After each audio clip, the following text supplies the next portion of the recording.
1,800% of what they contributed.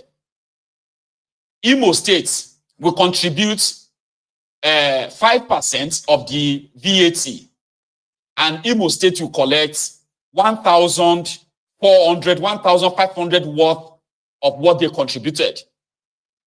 So this is how they rob Peter to pay Paul, left, right, and center. So what Tinubu is now proposing, according to them, is going to be, you will be paid a certain percentage of what you have contributed. For example, I think it's about 60%. So let's say Lagos State contributes 250 billion naira. So Lagos State will take more than 160 billion from that money. If Zamfara contributes 1%, and let's say the 1% is 200 million naira, they will give Zamfara 60% of that. Federal government will take 40. Similarly, what they take from Lagos. So they said if that happened, it won't be long before northern Nigeria will collapse. So they are now ganging up to say no to this bill. And somebody once said, the reason why you still have one Nigeria today is because of the sharing of money every month. The day that people have to leave, or all these states have to leave by the money they make, they said Nigeria will begin to break up from that moment on. So this argument, or from this background, some of the northern lawmakers, not all of them, some of them, they are using this argument of Tinubu's intention to impoverish them, even though they are telling them that it is in their own interest. It is not. There are so many things inside that tax reform. I'm using the VAT alone now. There are others where they are lying to people that if you are not making up to 800,000 naira every year, that your total salary in a year is not up to 800,000 naira, they won't tax your salary. How many people are actually earning 70,000 naira in Nigeria today? How many people? Because 70,000 naira a month is going to earn you 840,000 naira. So you get taxed. About 30% of that money will be taken from you. But if you are earning 50,000 naira every month, that is going to be 600,000 naira a year. They won't tax you. So because of them say, oh, you are free, they won't tax you. But there are other ways they will tax you too. I explained that the other day. So somehow, they are telling them that it is in their interest that they should support Tinubu's tax reform. But Ndume won't have any of that.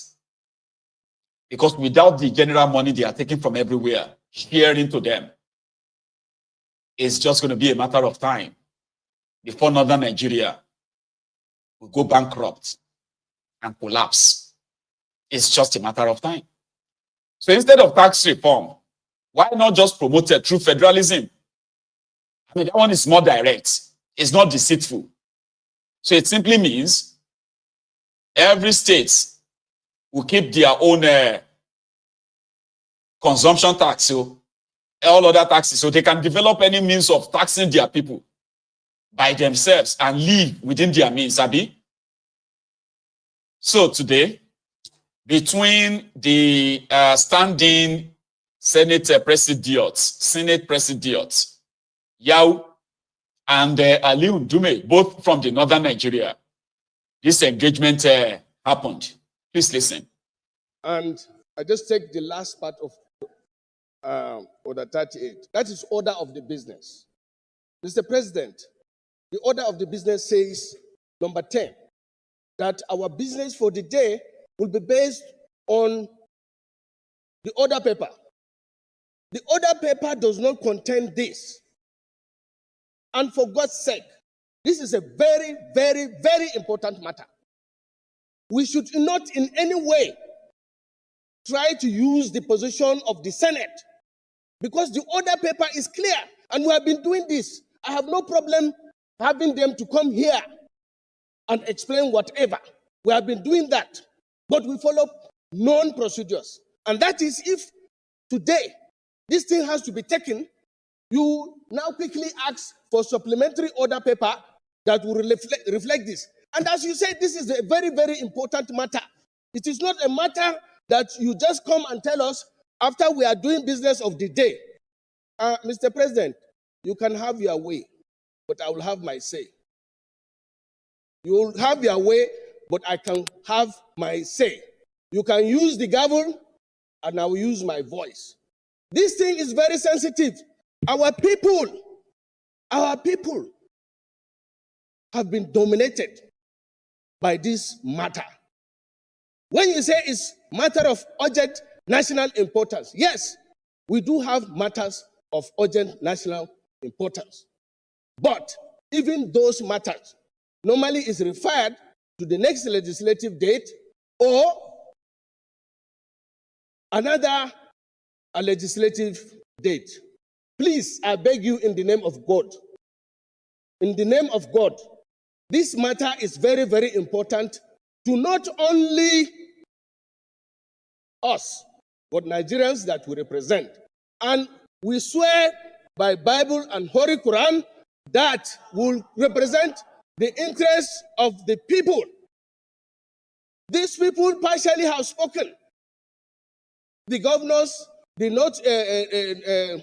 National Economic Council, and that makes you have made your point. Can I respond to you? You can rule me out of order. Let me respond. Let me respond to you. Now, please, we are not here for rhetorics. We are acting on fact. Excuse me. Order, please. Order, please. Order, please. Order, please. Order. You, because you are sitting there saying saying it's written. I know. Are you saying, Mr. President, that a Senate?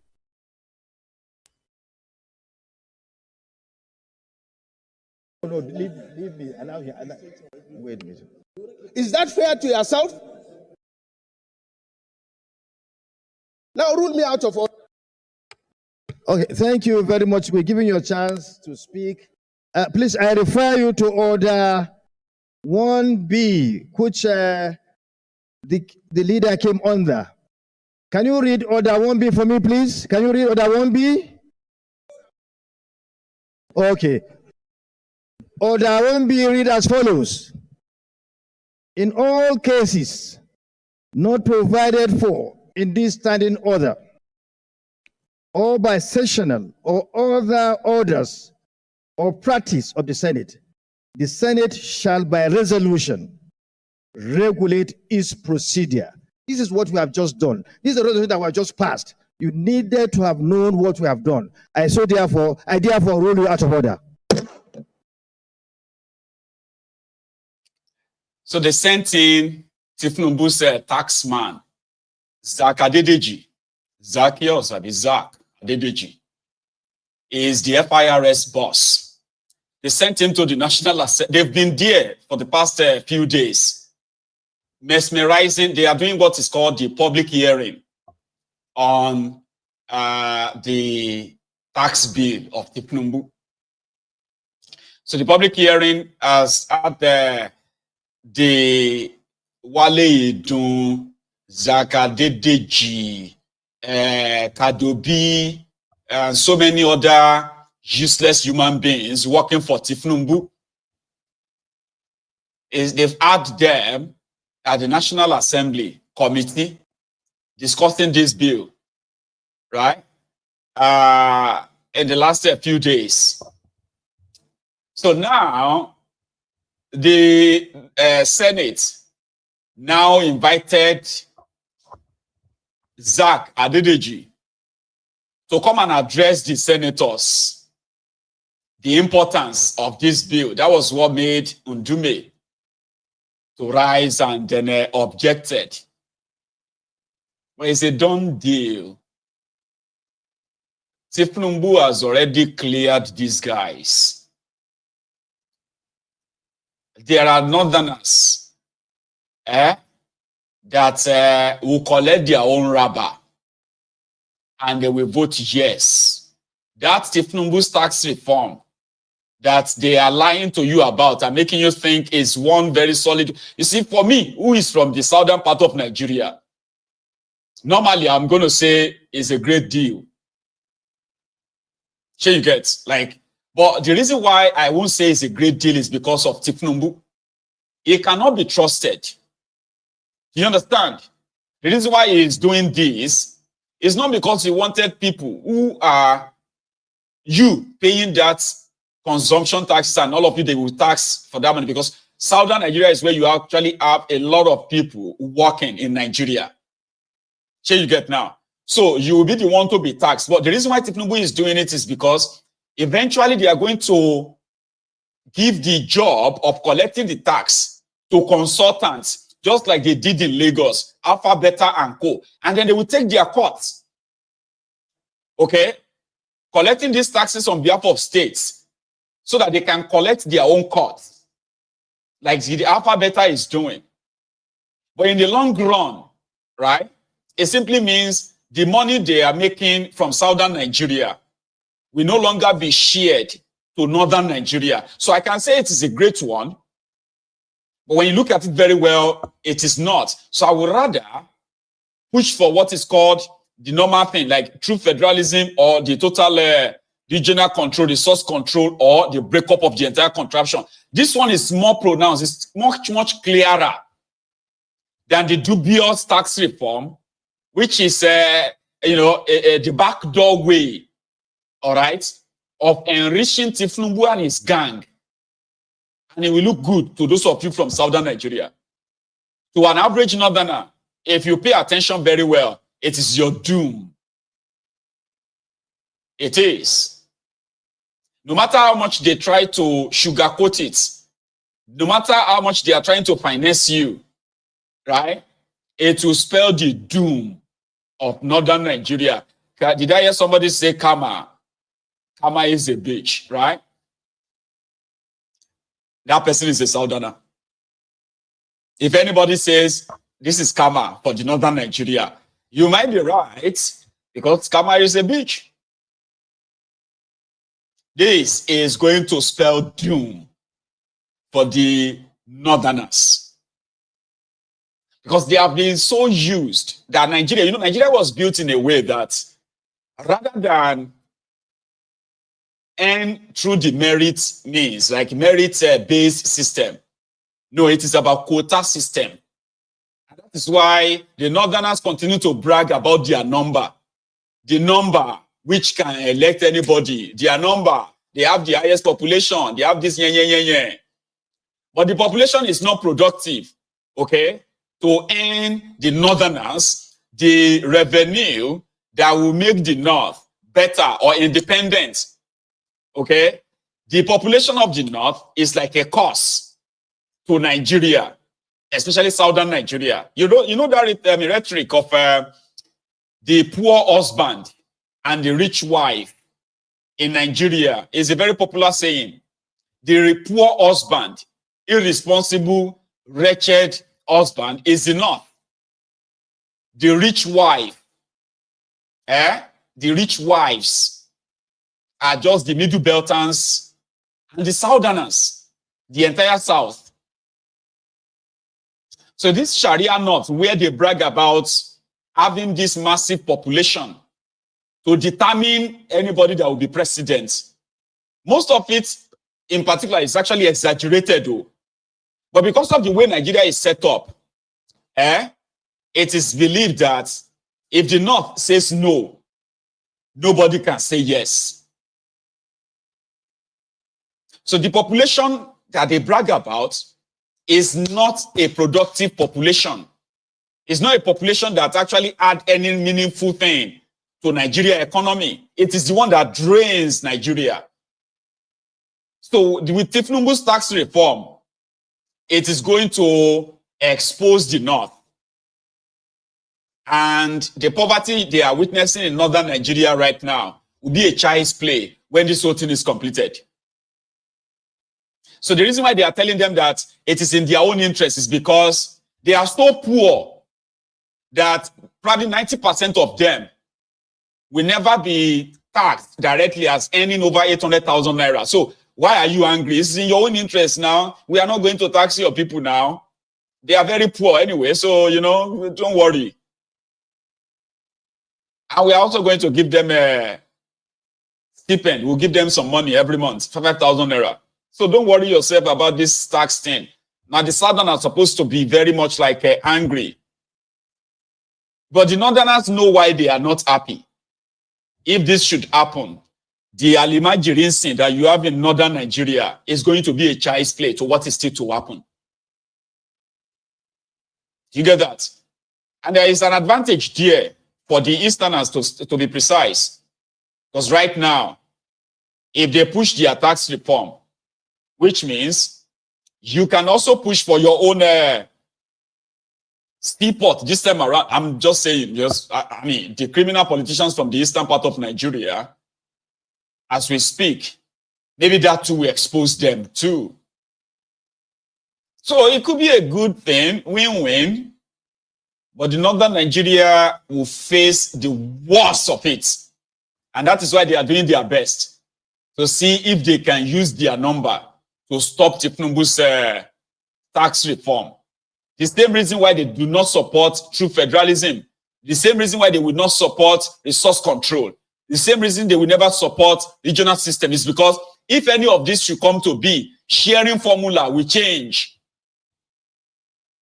Do you understand? Sharing formula will change. It will actually almost stop. And if that should happen, they will lose control of their people in Northern Nigeria. The poverty will not go be here. But with Tinubu, whatever money cannot do, more money will do it. They are already moving money, paying some of these criminal northern politicians. And they are going to vote yes before they will now possibly see that, what have we done? Yay, what have we done to ourselves? I can't wait to see that happen. All right? But yesterday I told you about this lady. Please pray for this lady. I found another clip of her talking about the Fulani terrorism against the Hausas. I am saying it again this evening. Protect this girl. Assalamu alaikum wa rahmatullahi ta'ala barakatuhu. My name is Hasia Aminu. I'm from northern part of Nigeria. I'm Hausa by tribe. I'm here to address one issues that are going on in northern part of Nigeria between the Hausas and the Fulanis. We don't know what we did to the Fulanis. They are killing our brothers and sisters, the Hausa people, in our own fatherland. So I'm tired. I'm tired. Because we cannot be hiding under religion or anything that has to do with modesty, means kawaiti in Hausa language. We don't show the world what is going on. And the same people, they are saying that we are the same, that we are Hausa Fulani. How comes Hausa language is different language? Fulani language is different language. We aren't the same. Because even God that created us, He has already chosen every language that have to do with everybody that will speak the language. Whether if you are Hausa or Yoruba, any other tribe in Nigeria, you speak your own language. God has already created us, differentiate us. That wasn't enough. There are now all our leaders in northern part of Nigeria, even the Emir Palace belongs to the Fulanis. Is there any land in Hausa land that belongs to Fulani? They are not Hausas. So why are they ruling us? Well, their people are killing us. They are not even telling the world what is going on, and they are not taking action about it. Before they will say Islam. Islam gave them the right to kill Hausa people. Even the jihad, they said that Usman Afodio did jihad. He made Hausa land with Islam, and all the emirs he killed, they are Protect our, my dear Hausas. the Gen Alpha, Generation Alpha, they are here. They are on TikTok. And they are also on Facebook. They are reading their history. Today, you don't need to go to library.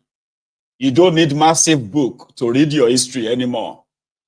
They are on internet, PDF. You can download and read your history. There are so many documentaries now that these younger people, because they are wondering, how can you say we are the same and you are killing us? How can we claim to be the same and you are kidnapping us? You are destroying our villages. You are destroying our communities. You are saying we are Hausa Fulani, Hausa Fulani. How can we be Hausa Fulani and the only people that are being killed are the Hausas by the Fulanis? They are asking questions. And they are telling you that we are not the same. True, we are not the same. Until 1807, I believe, there was nothing called the Fulanis in Nigeria, today's Nigeria. But the Hausas have suffered.